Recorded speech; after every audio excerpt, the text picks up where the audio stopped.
नमस्कार, यो समाचारमा स्वागत छ। म मेनुका श्रेष्ठ। म अपेक्षा तिमिलसेना। सुरु गरौँ अहिलेसम्मका प्रमुख समाचारबाट।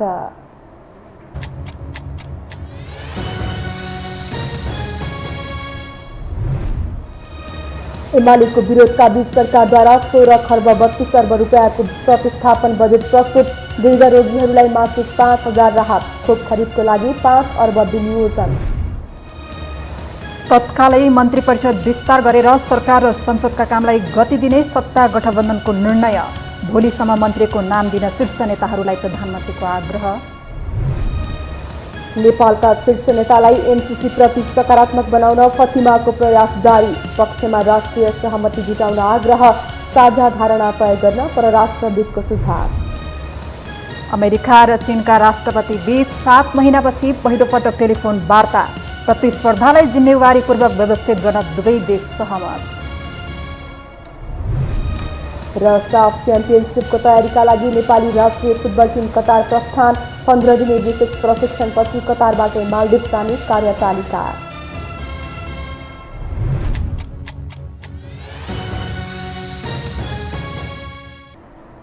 अब समाचार विस्तारमा।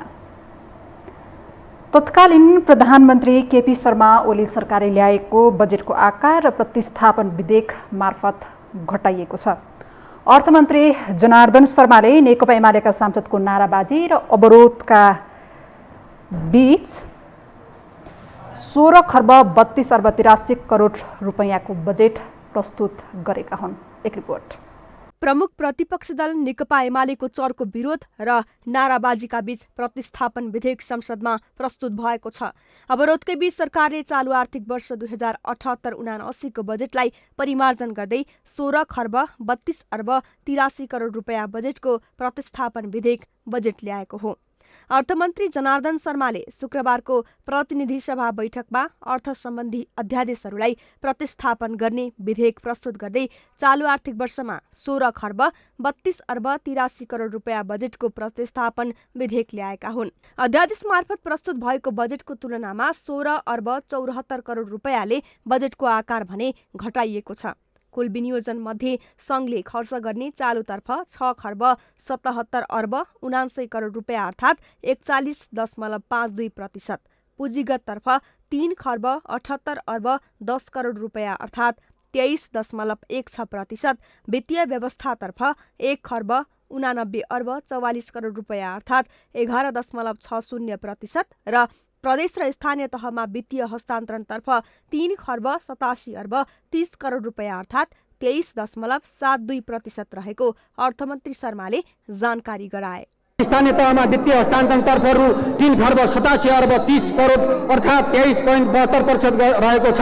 वित्तीय हस्तान्तरणतर्फ विनियोजित बजेट मध्ये चालु खर्चमा समानीकरण अनुदान सहित रु 3 खर्ब 25 अर्ब 75 करोड अर्थात् 84.11% र पुँजीगततर्फ रु 61 अर्ब 55 करोड अर्थात् 15.89% रहेको छ। सरकारको उच्च प्राथमिकता कोभिड-19 महामारीबाट नागरिकको जीवन रक्षा गर्ने र अर्थतन्त्रलाई पुनरुत्थान गरी चलायमान बनाउने विषय रहेको उल्लेख गरेको छ। कोभिड-19 विरुद्धको खोप लगाउन योग्य सबै नेपालीलाई चाँडोभन्दा चाँडो खोप उपलब्ध गराउन खोपको आपूर्तिको सुनिश्चितता सहित खोपको प्रबन्ध मिलाएको पनि सरकारले जनाएको छ। कोभिड संक्रमण रोकथाम, नियन्त्रण र उपचारका लागि स्रोतको कमी हुन नदिन सरकार प्रतिबद्ध रहेको उल्लेख गर्दै अर्थमन्त्री शर्माले खोप व्यवस्थापनको लागि वैदेशिक स्रोतको अतिरिक्त आन्तरिक स्रोत समेत सञ्चालन गर्ने प्रबन्ध गरेको बताए।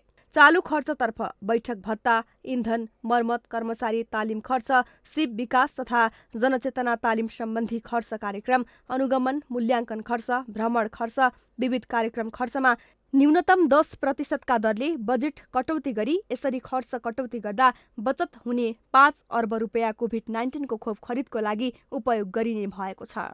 सम्भव 2078 चैत्रभित्र कोभिड-19 विरुद्धको खोप सबैलाई उपलब्ध हुने भई आर्थिक विकास क्रियाकलाप विस्तार हुने हुँदा 7% को आर्थिक वृद्धि दर हासिल हुने अनुमान गरेको छु।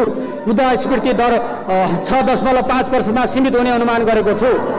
यस्तै सरकारले मृगौला प्रत्यारोपण गरेका सबै किसिमका क्यान्सर रोगी र मेरुदण्ड पक्षघात बिरामीलाई औषधि उपचार खर्च बापत मासिक 5,000 को दरले उपलब्ध गराउने भएको छ। त्यस्तै राजनैतिक आन्दोलनमा बलिदान गर्ने परिवारका लागि जीवन वृत्ति बापत मासिक 3,000 प्रदान गर्ने पनि प्रतिस्थापन विधेयकमा उल्लेख गरिएको छ। कोभिड-19बाट प्रभावित रोजगारी र आय आर्जन गुमाएका औपचारिक एवं असङ्गठित क्षेत्रमा रहेका करिब 5 लाख परिवारलाई राहत स्वरूप एकपटकका लागि प्रति घर परिवार 10,000 रुपियाँका दरले निश्चित मापदण्डका आधारमा यही असोज महिनाभित्र स्थानीय तहको समन्वयमा नगद अनुदान प्रदान गरिने पनि भएको छ। त्यस्तै सहरी विपन्न नागरिकहरूको लागि सामाजिक संस्थाको सहकार्यमा काठमाडौँ उपत्यकाको कम्तीमा 10 स्थानमा सुपथ र सुलभ रूपमा खानाको व्यवस्था गरिने पनि भएको छ। प्रमुख प्रतिपक्षी दल नेकपा एमालेको अवरोधका बावजुद सरकारले बजेटमा प्रतिस्थापन विधेयक ल्याएको छ। बैठक प्रारम्भ भए लगत्तै कुदेर बेल घेराउ गर्न पुगेका एमालेका सांसदहरूले निरन्तर नाराबाजी गरिरहे। तर सभामुख अग्निप्रसाद सापकोटाले निरन्तर 3 विधेयक निर्णयार्थ पेश गरिरहे भने तेस्रो बैठकमा अर्थमन्त्री जनार्दन शर्माले बजेटमा प्रतिस्थापन विधेयक प्रस्तुत गरे। एक रिपोर्ट। शुक्रबारको प्रतिनिधि सभा बैठक सुरु हुनासाथ प्रमुख प्रतिपक्षी दल नेकपा एमालेका सांसद बेल घेराउ गर्न कुदाकुद गरेपछि उनीहरूलाई छेक्न मर्यादा पालकहरू बीच पनि कुदाकुद भयो। एमाले सांसद र मर्यादा पालकहरू बीच भएको घम्सा घम्सीमा सत्ता पक्षको पहिलो लहरका टेबल नै भाँचिए।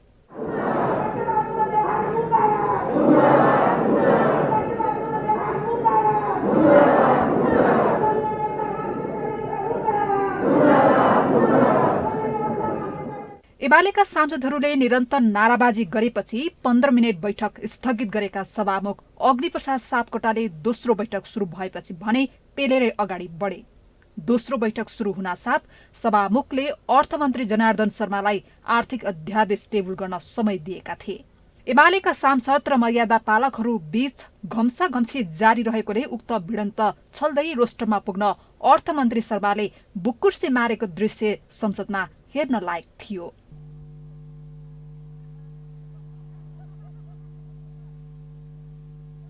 कुनै समय अर्थमन्त्री सुरेन्द्र पाण्डेले बजेट पेश गर्दा माओवादी केन्द्रले सदन अवरुद्ध गरेको थियो। त्यसक्रममा यिनै जनार्दन शर्माले रोस्टरमा जान 2-4 जना मर्यादा पालकलाई गलत्याएका थिए। शुक्रबार उनी विरोध छल्दै दौडेरै रोस्टरमा पुग्दा शर्माको पहिलेको व्यवहार धेरैले सम्झिएको हुनुपर्छ। सायद यसैलाई भनिन्छ समयको बात।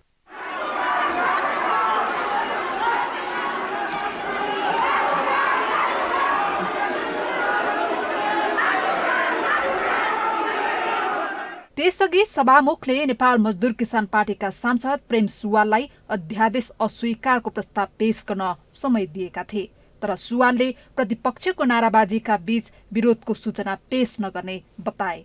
उनले रोस्टममा आउने वातावरण बनाउन आग्रह गरिरहँदा सभामुखले यथास्थानबाट बोल्न आग्रह गरिरहे। त्यसक्रममा केही बेर सभामुख र सुवाल बीच सवाल जवाफ चल्यो। अब यही बात राख्नलाई यहाँ प्रमुख प्रतिपक्षको नारा छ। अब कसरी स्पष्टै हुँदैन मैले बोलेको कुरा। त्यसैले यति कुरा मैले भने अब सवाल जवाफ भन्दा नि तपाईको यसलाई म फेरि आग्रह गर्न चाहन्छु सभामुख महोदय, रोस्टमबाटै यो अस्वीकारको प्रस्ताव राख्ने व्यवस्थाको लागि फेरि आग्रह गर्न चाहन्छु। तपाईले त्यहीबाट राख्नु होला। होइन, रोस्टमबाटै राख्ने व्यवस्थाको लागि आग्रह गर्न चाहन्छु। अन्ततः सुवालले पेश गरेको अध्यादेश अस्वीकारको प्रस्ताव बहुमतले अस्वीकार भयो। तर अर्थमन्त्री शर्माले पेश गरेको आर्थिक अध्यादेश 2078 भने बहुमतले पारित भएको जानकारी सभामुखले सदनलाई जानकारी गराएका थिए। बैठकमा बजेट सम्बन्धी 3 वटा विधेयक पारित भएका छन्। एमालेको अवरोधका बीच तेस्रो पटक बसेको बैठकमा सरकारले बजेट अध्यादेशमा प्रतिस्थापन विधेयक ल्याएको छ। यो प्रस्तावको पक्षमा हुने मान्य सदस्यले हुन्छ भन्नुस्, हुन्छ भन्ने पक्षका मान्य सदस्यहरूको बहुमत भएकोले उक्त प्रस्ताव बहुमतले स्वीकृत भएको।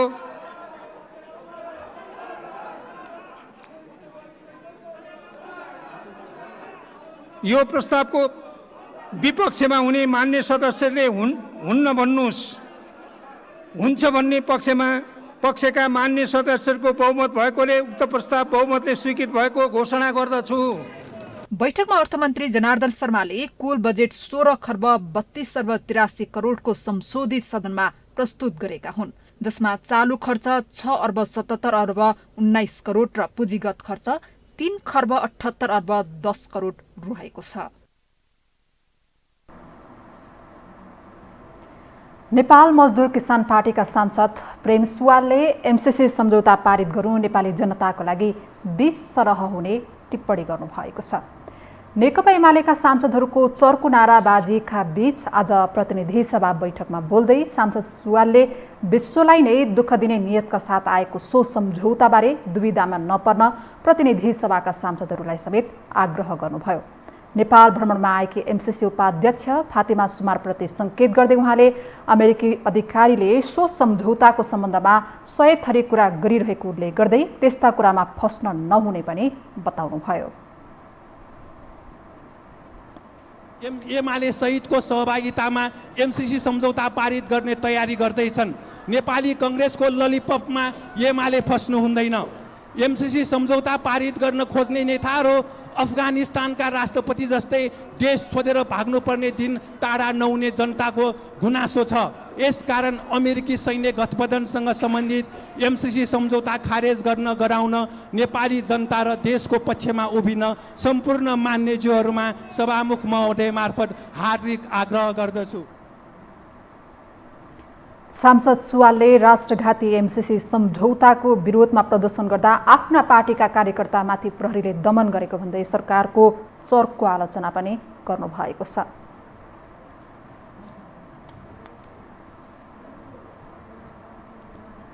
सत्ता गठबन्धनको बैठकले चाँडै मन्त्री परिषद विस्तार गरेर सरकार र संसदका कामलाई गति दिने निष्कर्ष निकालेको छ।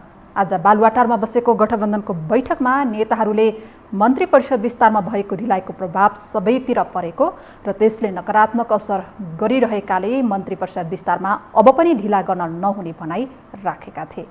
बैठकमा प्रधानमन्त्री शेरबहादुर देउवाले दलहरूलाई मन्त्रीको नाम छिटो दिन आग्रह गर्नुभएको थियो। प्रधानमन्त्रीले मन्त्रीको नाम मागेपछि नेताहरूले दलमा छलफल गरेर नाम दिने भएका छन्।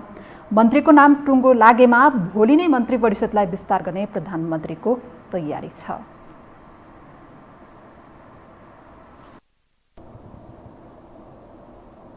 अब बाँकी समाचार। नेपाली कांग्रेसको 14औं महाधिवेशनका लागि युवा पुस्ताको जमात अघि बढेको छ, जहाँ महामन्त्री पदमा तेस्रो पुस्ताको आकर्षण बढी देखिन्छ। के कांग्रेसमा अबको नेतृत्व युवा पुस्ताले नलेला त? एक रिपोर्ट। नेपाली कांग्रेसको 14औं महाधिवेशन नजिकिँदैछ। महाधिवेशन नजिकिँदै जाँदा युवा पुस्ताले सिलसिलाबद्ध रूपमा महामन्त्रीमा आफ्नो दावेदारी घोषणा गरिरहेका छन्। बिहिबार मात्रै कांग्रेसका प्रवक्ता विश्वप्रकाश शर्माले आसन्न 14औं महाधिवेशनमा महामन्त्री पदमा उम्मेद्वारीको घोषणा गरे। उनले सुन्दरी जल स्थित बीपी संग्रहालय पुगेर साइत नै जुराएर महामन्त्रीमा आफ्नो उम्मेद्वारीको घोषणा गरे। महामन्त्रीमा आफ्नो दावेदार प्रस्तुत गरेका शर्माले कांग्रेसका संस्थापक बीपी कोइरालालाई सम्झिएनन् मात्रै उनको विचार संस्कार अनुसार पार्टी र देशलाई डोर्याउने संकल्प नै गरे। नेपाली कांग्रेसको आगामी महाधिवेशनबाट नेपाली कांग्रेस पार्टीको महामन्त्रीको जिम्मेवारीमा गएर तपाईहरु सबैको साथ सहयोग समर्थन लिएर एउटा यस्तो सपनाका साथ नेपाली कांग्रेसलाई ड्राइभ गर्नुपर्छ भन्ने घोषणा गर्न चाहन्छु, ताकि नेपाली कांग्रेसले 3 वटा निर्वाचन लगातार जितेर देशलाई एउटा बाटो दिनुपर्छ। त्यसो त यसअघि युवा नेता गगन थापाले पनि महामन्त्रीमा आफ्नो उम्मेद्वारी घोषणा गरिसकेका छन्। महामन्त्रीमा उम्मेद्वार घोषणा गर्न चाहने तेस्रो तहका नेताको लस्कर लामै देखिन्छ, जसमा प्रदीप पौडेल पनि महामन्त्रीमा उम्मेद्वारी दिने बताउँदै आइरहेका छन्। यस्तै अनौपचारिक रूपमा संस्थापनतर्फबाट रमेश लेखक, डाक्टर प्रकाश शरण महत, बालकृष्ण खाँड लगायत महामन्त्रीमा आकांक्षी देखिन्छन्। यता संस्थापन इतरतर्फ मिनेन्द्र रिजाल, धनराज गुरुङ, गुरुराज घिमिरे, लिम्पी साउथ लगायतका दर्जनभन्दा बढी नेता महामन्त्रीका लागि आकांक्षी देखिएका छन्। कांग्रेसको महाधिवेशनले भने 2 महामन्त्री निर्वाचित हुने व्यवस्था गरेको छ, जहाँ दर्जनौं बढी आकांक्षी देखिएका छन्। यो महाधिवेशनमा सभापतिमै आफ्नो उम्मेद्वारी नै घोषणा गरिसकेका कल्याण गुरुङ युवा नेता अगाडि बढ्नुपर्नेमा जोड दिन्छन्। अहिले नेतृत्वमा रहेका नेताले 30 वर्षभन्दा बढी पार्टी र देश चलाइसकेको र उनीहरूबाट जनता कार्यकर्ताले आश राख्न छाडिसकेको भन्दै अब देश युवा नेतृत्वमा जानुपर्नेमा उनको जोड छ। उहाँहरूले पनि युवा उमेरमा नै पार्टी सभापतिमा चुनाव लड्नुभयो, देशको प्रधानमन्त्री हुनुभयो, देशको सभामुख हुनुभयो, मन्त्री हुनुभयो। त्यसैले युवाले देश हाँक्न सक्छ भन्ने प्रमाण चाहिँ नेपालमा प्रमाणित भइसकेको छ। युवाले नेपाली काङ्ग्रेसको नेतृत्व गर्न सक्छ भन्ने कुरा पनि नेपाली काङ्ग्रेसको इतिहासमा प्रमाणित भइसकेको छ। नेपालको नेतृत्व पनि युवाले गर्न सक्छ भन्ने कुरा प्रमाणित भइसकेको छ। त्यसैले आउने 14औं महाधिवेशनबाट 14औं महाधिवेशनपछि पनि अब 14औं महाधिवेशनमा नेपाली काङ्ग्रेसको नेतृत्व पनि युवाले गर्छ र 14औं महाधिवेशनपछि नेपालको नेतृत्व पनि युवाले नै गर्छ। युवा जमात वा तेस्रो तहका नेता अघि सरिरहँदा कतिपय विश्लेषक भने युवा नेताले आकांक्षा राख्नु स्वाभाविक हुने बताउँछन्। तर कंग्रेसको महामन्त्री भनेको भोलिको कंग्रेसको भविष्य भएको र अबको 15 वर्ष यही महामन्त्रीहरूको नेतृत्वमा कंग्रेस रहने भएकाले कसैलाई हराउने उद्देश्यका लागि नभई आफ्ना एजेन्डासहित देश र कंग्रेसको बारेमा योजना सार्वजनिक गर्नुपर्ने विश्लेषकहरूको भनाइ छ। कोही व्यक्तिलाई हराउने कसैलाई चाहिँ जिताउने भन्ने भन्दा पनि मुलुकको अगाडिको चुनौती के हो त? मैले अघि पनि भने त मलाई महामन्त्री भनेका दोस्रो एउटा महत्त्वपूर्ण पद हो र साँच्चै भन्नुहुन्छ भने सङ्गठनको स्वरूप तयार गर्ने भनेकै महामन्त्रीले हो। त्यस कारणले चाहिँ अब यहाँ कसैको चाहिँ अब पार्टीभित्रको कुरा छ, सँगै काम गरेका 7-8 वर्ष 15-20 वर्षदेखि काम गरेकाहरूसँग कोही नजिक कोही कोसँग नजिक देखिनु त्यो अर्कै कुरा। तर उहाँहरूले के भनेदेखि आफ्नो एउटा स्पष्ट धारणाका साथमा अहिलेको के भनेदेखि मुलुकको चुनौतीको सामना गर्न सक्ने एउटा सक्षम गतिशील काङ्ग्रेस बनाउनको लागि उहाँहरू अगाडि आउनुपर्छ। युवाहरूबाट अहिले मुलुकले खोजेकै त्यही छ। नेपाली कंग्रेसले आगामी 9 देखि 13 मङ्सिरमा 14औं महाधिवेशन गर्दैछ, जसमा युवा नेताहरू सक्रिय रूपमा योजनाका साथ विभिन्न पदमा आकांक्षा देखाइरहेका छन्। के युवा नेतृत्वले कंग्रेस हाँक्ने स्थानमा पकड जमाउन सक्ला त? यसको लागि केही समय भने कुर्नै पर्ने हुन्छ। प्रमुख प्रतिपक्ष दल नेकपा एमालेको अवरोधका बीच राष्ट्रिय सभाको बैठकमा राजनीतिक दल सम्बन्धी दोस्रो संशोधन अध्यादेश 2078 पेश गरिएको छ। आज बैठक सुरु हुनासाथ एमालेका सांसदहरूले उठेर बैठक अवरुद्ध पारेका थिए। तर एमाले सांसदहरूको अवरोधका बीच गृहमन्त्री बालकृष्ण खाडले सो अध्यादेश पेश गर्नुभएको हो। त्यसैगरी बैठकले संविधान सभा सदस्य जुठ बहादुर खड्की, जेबी टुहुरे र अर्का संविधान सभाका सदस्य महेन्द्र शेरचनको निधनप्रति गहिरो शोक व्यक्त गर्दै शोक प्रस्ताव समेत पारित गरेको छ। जनवादी गायक टुहुरे नेकपा माओवादी केन्द्रबाट संविधान सभा सदस्य हुनुहुन्थ्यो भने सञ्चार उद्यमी शेरचन एमालेबाट संविधान सदस्य हुनुभएको थियो। सो प्रस्ताव पारित गर्नु अघि एमालेका सांसद देवेन्द्र दाहालले प्रतिनिधि सभामा सभामुख अग्नि प्रसाद सापकोटा, सरकार र निर्वाचन आयोगले आफ्नो पार्टीले निष्कासन गरेका माधव नेपाल सहितका 14 जना सांसदहरूलाई संरक्षण गरेर पार्टी फुटाउने काम गरेको भन्दै बैठक चल्न नदिने जानकारी गराउनु भएको थियो। राष्ट्रिय सभाको अर्को बैठक आगामी भदौ 28 गते सोमबार दिउँसो 1 बजेका लागि बोलाइएको छ।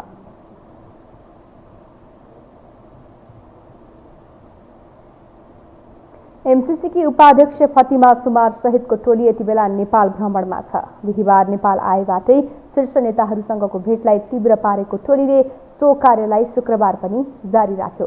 टोलीले शुक्रबार माओवादी केन्द्रका अध्यक्ष प्रचण्ड र ऊर्जा जलस्रोत तथा सिंचाई मन्त्री पम्फा भुसाललाई भेटेको छ। तर अर्थपूर्ण रूपमा हेरिएको उनको भ्रमणको भेटका क्रममा नेताहरूले राष्ट्रिय सहमति आवश्यक पर्ने उत्तर दिएका छन्। एक रिपोर्ट। एमसीसी की उपाध्यक्ष फातिमा सुमार सहितको टोलीले सबैभन्दा पहिले एमाले अध्यक्ष केपी शर्मा ओलीलाई भेटेको थियो। बालकोटमा भएको करिब 1 घण्टा लामो भेटवार्तामा टोलीले एमसीसी पारितका लागि सघाउन ओलीसँग आग्रह गर्यो। ओलीले आफ्नो सरकार हुँदा एमसीसी पास गर्न खोजे पनि असफल रहेको जवाब दिँदै पहिला सत्ता पक्षको धारणा आउनुपर्ने बताए। टोलीले बिहिबार नै सत्ता गठबन्धनको अर्को दल नेकपा एकीकृत समाजवादीका अध्यक्ष माधव कुमार नेपाललाई भेट्यो।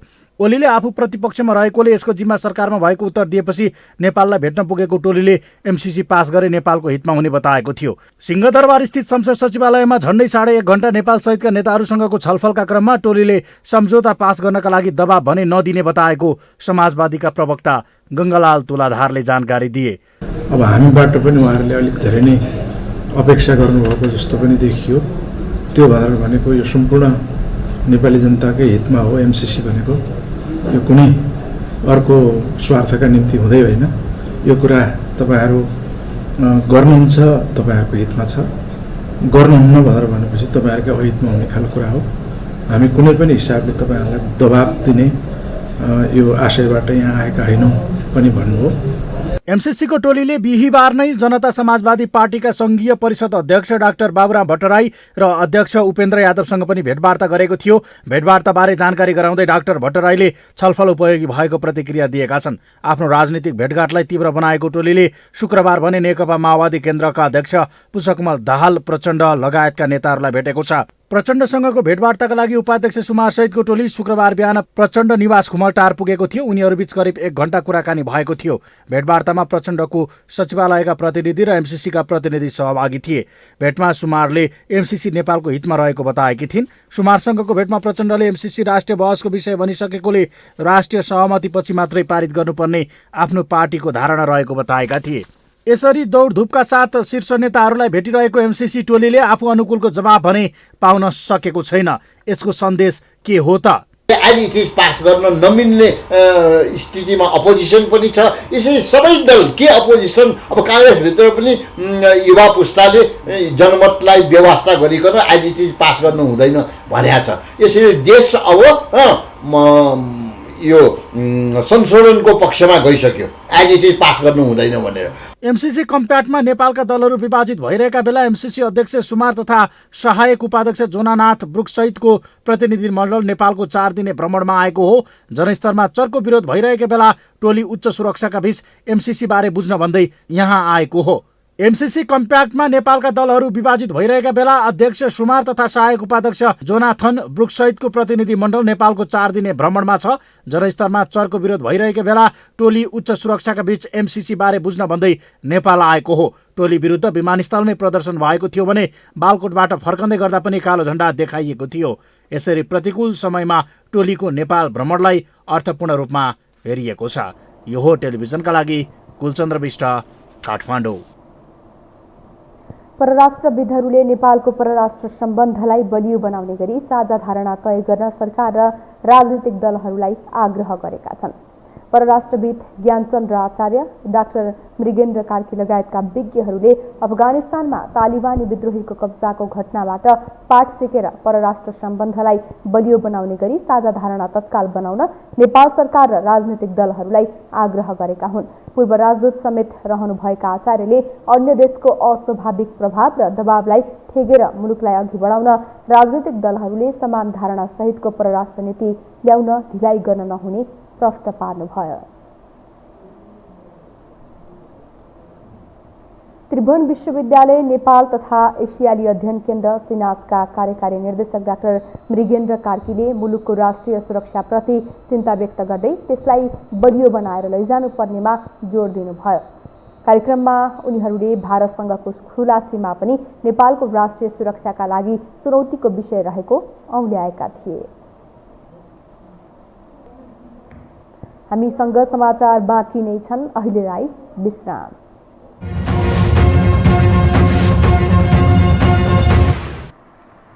विश्रामपछि स्वागत छ। अब बाँकी समाचार। आज 4 बजेका लागि बोलाइएको नेकपा एमालेको स्थायी कमिटी बैठक स्थगित भएको छ। प्रतिनिधि सभा बैठक लामो समय चलेकाले बैठक स्थगित गरिएको बताइएको छ। अर्को बैठक भोलि बिहान 9 बजे बस्ने गरी स्थगित गरिएको हो। स्थायी कमिटी बैठकपछि यही 27 गते केन्द्रीय कमिटी बैठक बस्दैछ।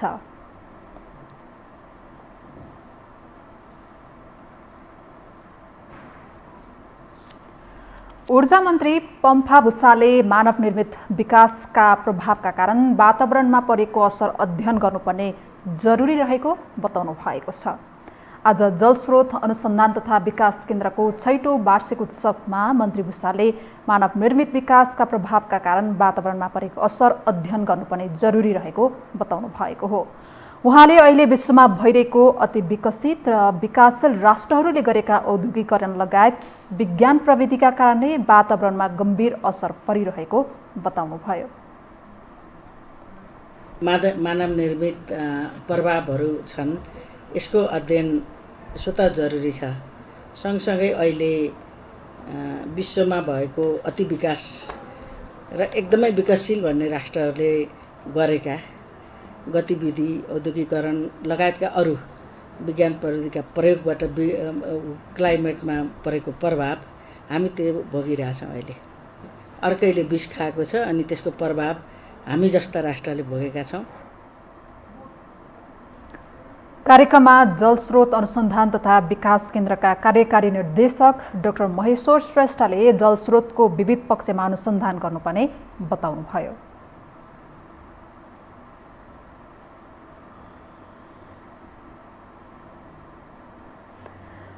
निर्देशक श्रेष्ठले केन्द्रको उद्देश्य प्राप्तिका लागि हालको साङ्गठनिक संरचनालाई पुनः संरचना गर्नुपर्ने बताउनुभयो। पछिल्लो 24 घण्टामा नेपालमा थप 1146 जनामा कोरोना संक्रमण पुष्टि भएको छ।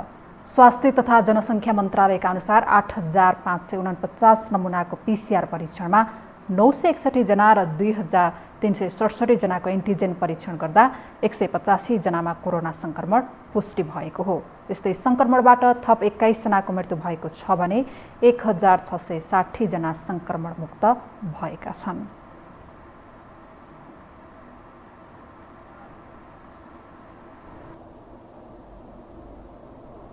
अब बाँकी समाचार। सवारी चालक अनुमति पत्रको अनलाइन आवेदन बन्द हुँदा नयाँ सवारी चालकहरू समस्यामा परेका छन्। परीक्षाका लागि आवेदन दिएर बसेकाहरू पनि आफ्नो पालो कहिले आउँछ भन्ने अन्यलमा छन्। यता यातायात व्यवस्था विभागले भने आवेदन दिएकाहरूले असोज पहिलो हप्ताबाट परीक्षामा सहभागी हुन पाउने जनाएको छ। यो वर्ष नै झण्डै 14 लाख सवारी चालकले स्मार्ट लाइसेन्स पाउने विभागको भनाइ छ। एक रिपोर्ट। यातायात व्यवस्था विभागको तथ्याङ्क अनुसार झण्डै 6 लाख सर्वसाधारण सवारी अनुमति पत्रका लागि आवेदन दिएर बसेका छन्। 7 लाख बढी सर्वसाधारण वर्षौंदेखि स्मार्ट लाइसेन्सको प्रतीक्षामा छन्। सवारी चालक अनुमति पत्र वितरणमा प्रभावकारिता शून्य हुँदा वर्षौंदेखि लाखौं सेवाग्राही समस्यामा छन्। गत वैशाख 16 गतेबाट सवारी चालक अनुमति पत्रको अनलाइन आवेदन बन्द छ। सवारी चालक अनुमति पत्र लिन चाहने सेवाग्राहीले कहिले आवेदन दिन पाउने हो टुङ्गो छैन। त्यसको प्रत्यक्ष असर नयाँ सवारी चालकहरूमा परेको छ। बेला बेलामा अब यातायात ढाइरहेको अवस्था पनि छ। ट्राफिकहरू चिट काट्न चाहिँ धेरै अगाडि छ होइन, तर ट्राफिकले एउटा के कुरा बुझिदिनु पर्यो र नेपाल सरकार के बुझ्नु भनेपछि यसलाई अलिकति प्राथमिकता दिएर हामी जस्ता युवा युवतीहरूलाई एउटा लाइसेन्स प्राप्त एउटा त्यो वातावरण माहौल मिलाइदिने भन्ने एउटा। विभागले वैशाख 16 गतेदेखि लकडाउनका कारण बन्द लिखित तथा प्रयोगात्मक परीक्षा सुरक्षा सतर्कता अपनाउँदै भदौ 20 गतेबाट सुचारू गर्न निर्देशन दिएको छ। उपत्यकाका यातायात कार्यालयहरूले परीक्षा सञ्चालन सुरु गरेका छन्। तथापि तत्काल नयाँ सवारी चालकहरूको लाइसेन्स प्रक्रिया अघि बढाउन नसकिने यातायात कार्यालयले जनाएको छ। वैशाख 15 गतेभन्दा अघि नै लिखित परीक्षामा सामेल हुन बाँकी रहेका राजस्व दस्तुर बुझाइ, लिखित परीक्षामा सामेल हुन बाँकी रहेका वर्ग थपका लागि राजस्व बुझाएका र पुनः ट्रायल परीक्षा दिन बाँकी रहेका सेवाग्राहीहरूलाई चाहिँ सुरुमा ती सेवाग्राहीहरूलाई यो असोजको पहिलो हप्तासम्म सक्ने गरी ट्रायल परीक्षा सुरु गरेका छौँ। 16 हप्तामा करिब 20,000 भन्दा माथि सेवाग्राहीहरू अहिले दर्ताको प्रक्रियामा आएर कुरेर बसेका छन्। यो भदौ मसान्तसम्मको डेटा हेर्दा यता यातायात व्यवस्था विभागले भने असोजबाट नयाँ सवारी चालकहरूले आवेदन दिन सक्ने जनाएको छ। कोरोनाका कारण आवेदन दिएर बस्नेहरूको संख्या ठूलो भएको र फारम भरे पनि तत्काल सम्भव नभएकाले बन्द नै गरेको विभागले जनाएको छ। विभागले 2 महिनाभित्र 14 लाखको संख्यामा स्मार्ट कार्ड आए लगत्तै स्मार्ट लाइसेन्स वितरण गरिने जनाएको छ। तर अब 1-1.5 महिनाभित्र बढीमा 2 महिनाभित्र कार्ड आउँछ। मान्छेलाई अनलाइनमा एप्लाई गराएर राखेर लामो क्यु गराएर पनि भएन। उताबाट आउटपुट निस्किँदै गयो भने यताबाट इनपुट गर्ने हो। अब उताबाट चाहिँ ट्रायल भएर जाँच भएर लाइसेन्स चाहिँ नपाउने, यता चाहिँ हामीले एप्लाई गर्न मात्रै दिएर त्यो लरको लामो बनाएर पनि हुँदैन भनेर हामीले त्यो दिनदेखि बन्द गऱ्यौँ र अहिलेसम्म पनि यो बन्द छ। 2-3 लाख जतिमा आएपछि दसैँपछि हामीले फेरि फ्रेस नयाँ एप्लिकेसन पनि खोल्छौँ। सवारी अनुमति पत्र निकाल्न गर्नुपर्ने झन्झटिलो प्रक्रियाबाट नागरिकलाई मुक्त गर्ने उद्देश्यले चुस्त सेवा प्रवाहका लागि प्रविधि मैत्री यातायातको योजना आएको वर्षौं भयो। तर अनलाइन फारम भराउन सरकार असमर्थ देखिन्छ। फ्रान्सेली कम्पनी सेल्पले आपूर्ति गर्ने कार्डको विशेषता अनुरूप भारतको मद्रास सिक्योरिटी प्रिन्टर्सले लाइसेन्सको सफ्टवेयरमा परिवर्तन पर्सनलाइजेसन गरेपछि बल्ल नेपालले प्रिन्ट गरेर वितरण गर्न सकिन्छ। कार्ड नेपालमा नै प्रिन्ट हुन्छ। विभागका अनुसार प्रति घण्टा 450 को संख्यामा प्रिन्ट गर्न सकिन्छ। यस्तो अवस्थामा 2 महिनाभित्र वितरण गर्ने भनेको स्मार्ट कार्डको समय सीमा यकिन गर्न कठिन छ।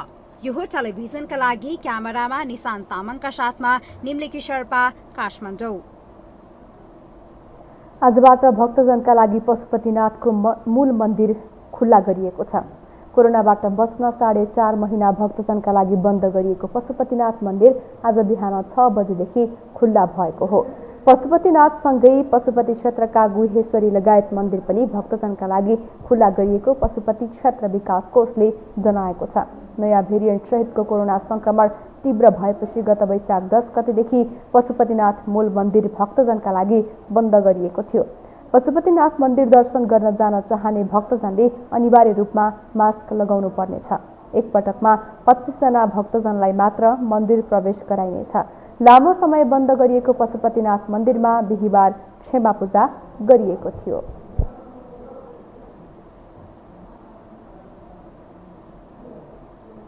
हामीसँग अन्तर्राष्ट्रिय र खेल समाचार बाँकी नै छन्। अहिलेलाई विश्राम।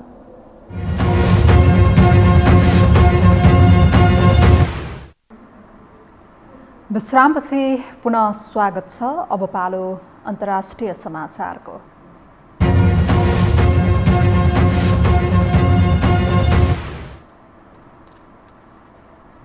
अमेरिका र चीन बीच 7 महिनापछि पहिलो पटक वार्ता भएको छ। अमेरिकी राष्ट्रपतिको कार्यालय व्हाइट हाउसले प्रकाशित गरेको विज्ञप्ति अनुसार दुई देशका राष्ट्रपति बीच टेलिफोन वार्ता भएको हो। टेलिफोन वार्तामा दुवै राष्ट्रको हितका विषयमा छलफल भएको बताइएको छ। त्यसो व्यापार, गुप्तचरी र महामारीका विषयमा मतान्तर भएकाले चीन अमेरिका सम्बन्धमा तनाव कायम छ। छलफलमा राष्ट्रपति बाइडेनले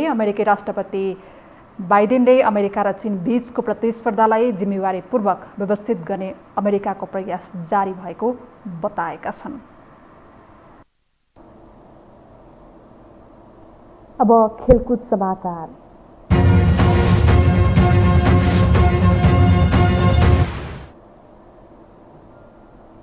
नेपाली राष्ट्रिय फुटबल टिम कतारको दोहा प्रस्थान गरेको छ। साफ च्याम्पियनसिपको तयारीका लागि नेपाली राष्ट्रिय टिम कतार प्रस्थान गरेको हो।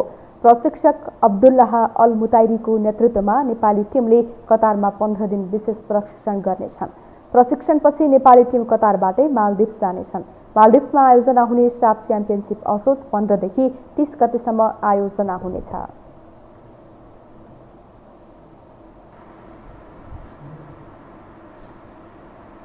खेल समाचारसँगै हामी यो समाचारको अन्त्यमा आइपुगेका छौँ। विदा हुनु अघि प्रमुख समाचार पुनः एकपटक।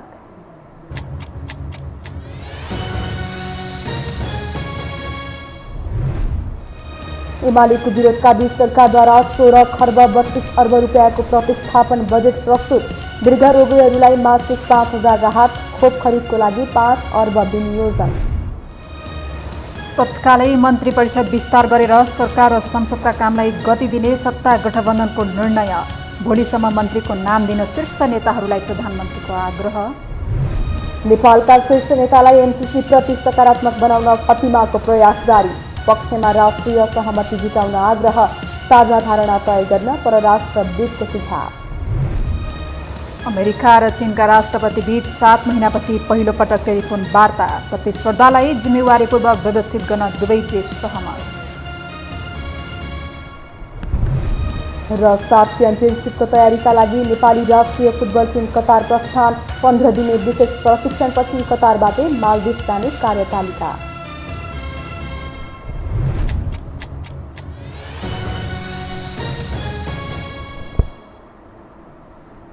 हवस् त, यो समाचार सकियो। समाचार बुलेटिनका साथै यो टेलिभिजनका सम्पूर्ण कार्यक्रम यो टेलिभिजन.com, यो खबर.com, युट्युब र फेसबुकमा पनि पढ्न र हेर्न सक्नुहुनेछ। मोबाइलमा यो टिभी एप डाउनलोड गरी हामीलाई प्रत्यक्ष हेर्न सक्नुहुनेछ। तथ्यसहितको निष्पक्ष समाचारका लागि हेर्दै रहनुहोला यो टेलिभिजन। नमस्कार।